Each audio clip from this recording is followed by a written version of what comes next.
You know, the world's climate scientists tell us that the highest safe level of emissions would be around 350 parts per million of carbon dioxide and greenhouse gases in the atmosphere. We're already at 400.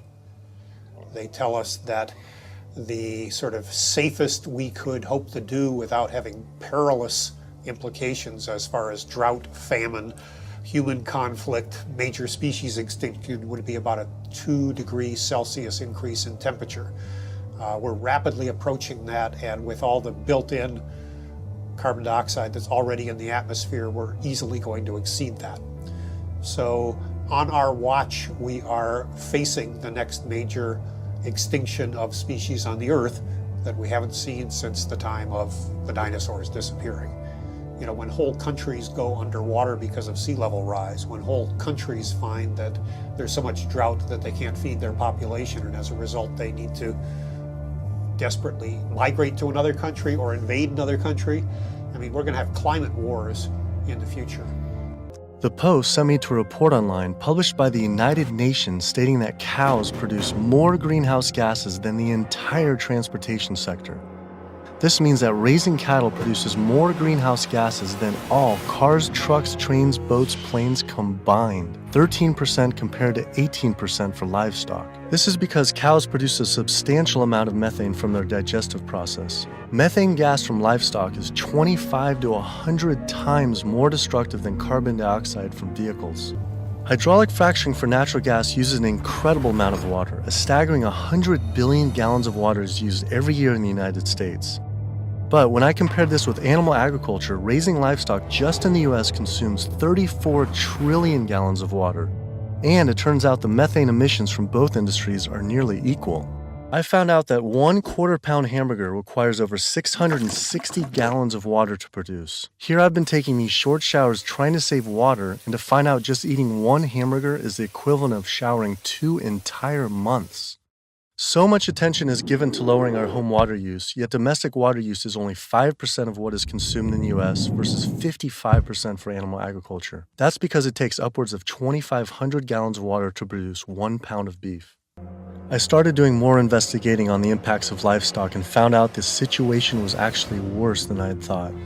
In 2009, 2 advisors from the World Bank released an analysis on human-induced greenhouse gases, finding that animal agriculture was responsible not for 18% as the UN stated, but was actually 51% of all greenhouse gases. 51%. Yet all we hear about is burning fossil fuels. This devastating figure is due to clear-cutting rainforests for grazing, respiration, and all the waste animals produce. This makes animal agriculture the #1 contributor to human-caused climate change. But not only that, I found out raising animals for food consumes 1/3 of all the planet's fresh water, occupies up to 45% of the Earth's land, is responsible for up to 91% of Amazon destruction, is a leading cause of species extinction, ocean dead zones, and habitat destruction. The single largest contributor to every known environmental ill known to humankind. Deforestation, land use, water scarcity, the destabilization of communities, world hunger. The list doesn't stop. It's an environmental disaster that's being ignored by the very people who should be championing. Free-living animals made up, 10,000 years ago, made up 99% of the biomass. And human beings, we only made up 1% of the biomass.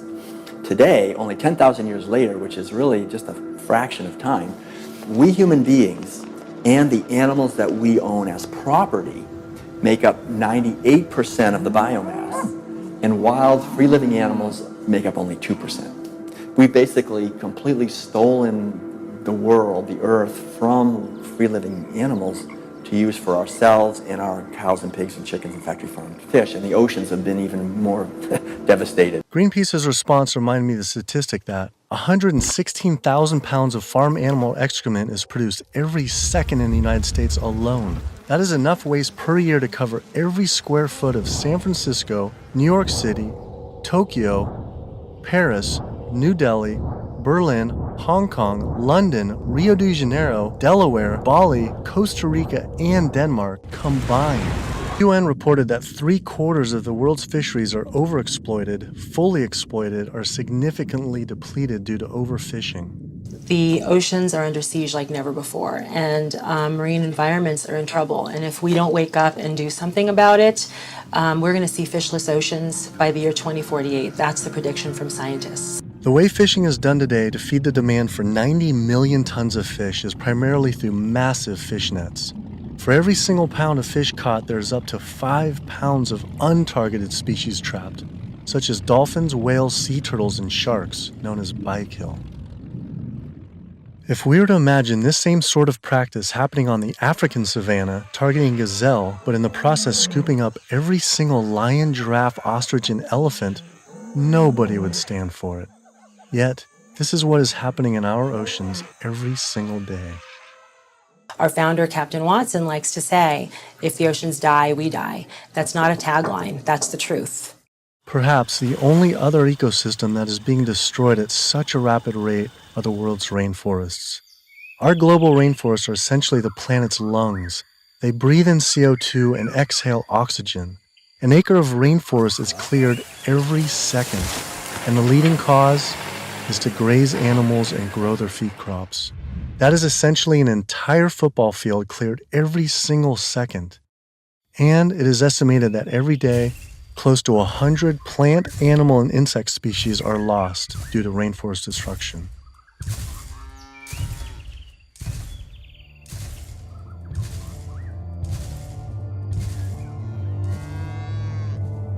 Palm oil plantations are causing tremendous deforestation in the Indonesian rainforest.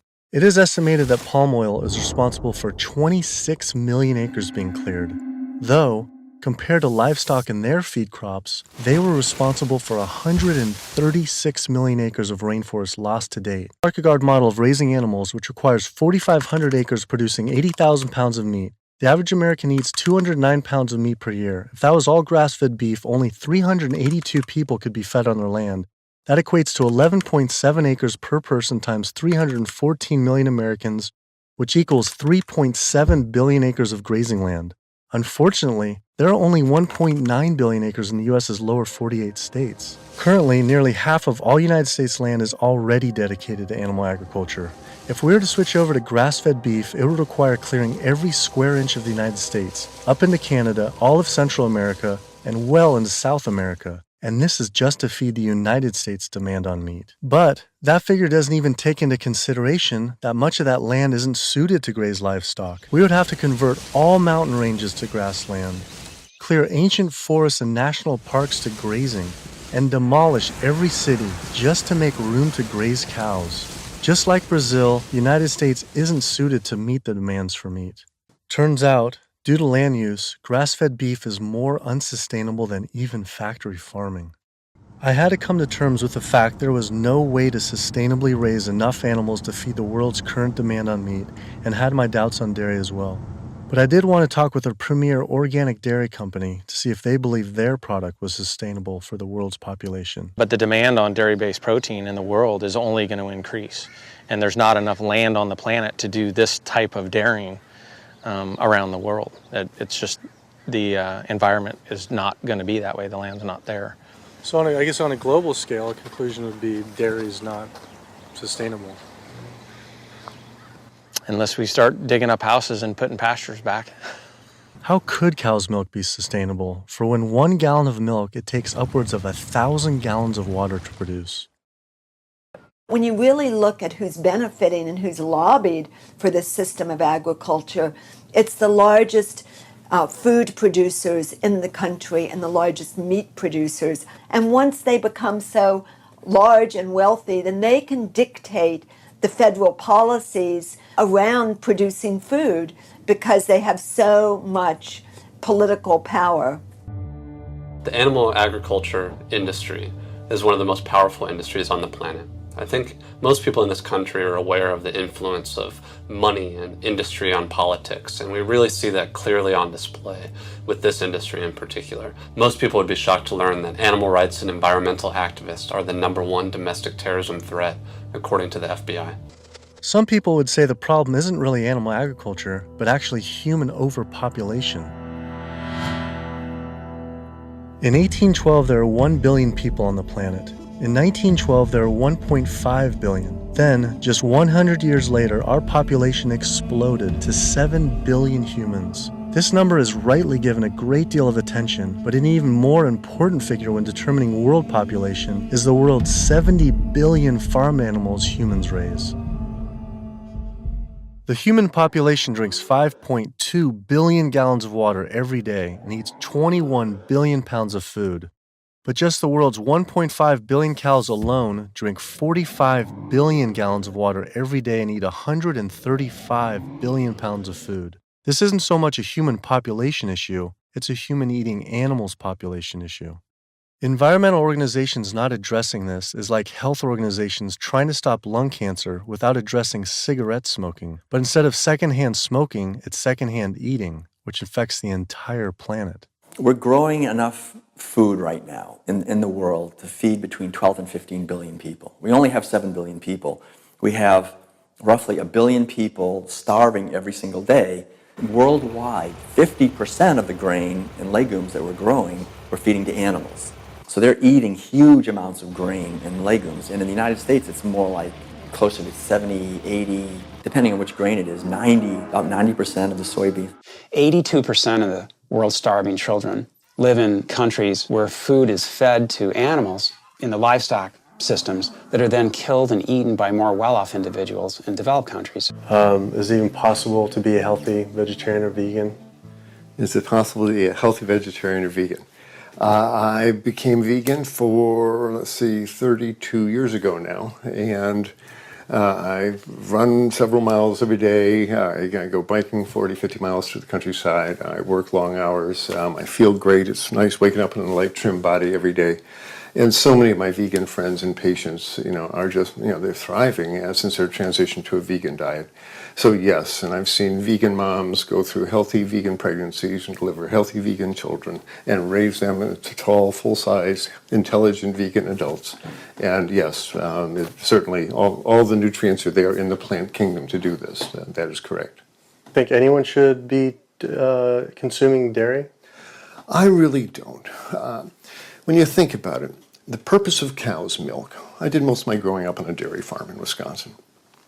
The purpose of cow's milk is to turn a 65-pound calf into a 400-pound cow as rapidly as possible. Cow's milk is baby calf growth fluid. That's what this stuff is. Everything in that white liquid, the hormones, the lipids, the proteins, the sodium, the growth factors, the IGF, every one of those is meant to blow that calf up to a great big cow, or it wouldn't be there. And whether you pour it on your cereal as a liquid, whether you clot it into yogurt, whether you eat it into cheese, whether you freeze it into ice cream, it's baby calf growth fluid. And women eat it, and it stimulates their tissues, and it gives women breast lumps. It makes the uterus get big, and they get fibroids, and they bleed, and they get hysterectomies, and they need mammograms, and gives guys man boobs. This is, cow's milk is the lactation secretions of a large bovine mammal who just had a baby. It's for baby calves. I tell my patients, go look in the mirror. Do you have big ears? Do you have a tail? Are you a baby calf? If you're not, don't be eating baby calf growth fluid in any level. There's nothing in it people need. To feed a person on an all plant-based vegan diet for a year requires just 1/6 of an acre of land. To feed that same person on a vegetarian diet that includes eggs and dairy requires 3 times as much land. To feed an average U.S. citizen's high-consumption diet of meat, dairy, and eggs requires 18 times as much land. This is because you can produce 37,000 pounds of vegetables on 1.5 acres, but only 375 pounds of meat on that same plot of land. I also learned the comparison doesn't end with land use. A vegan diet produces half as much CO2 as an American omnivore, uses 1/11th the amount of fossil fuels, 1/13th the amount of water, and an 18th of the amount of land. After adding this all up, I realized I had the choice every single day to save over 1,100 gallons of water, 45 pounds of grain, 30 square feet of forested land, the equivalent of 20 pounds of CO2, and one animal's life every single day.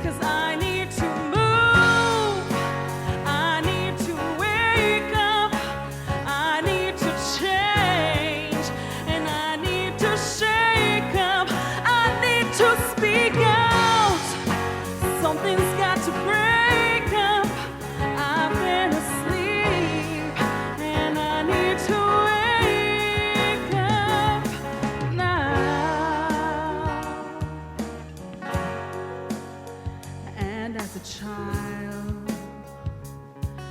I danced like it was 1999. My dreams were wild. The promise of this new world would be mine. Now I am throwing off the carelessness of youth to listen to an inconvenient truth that I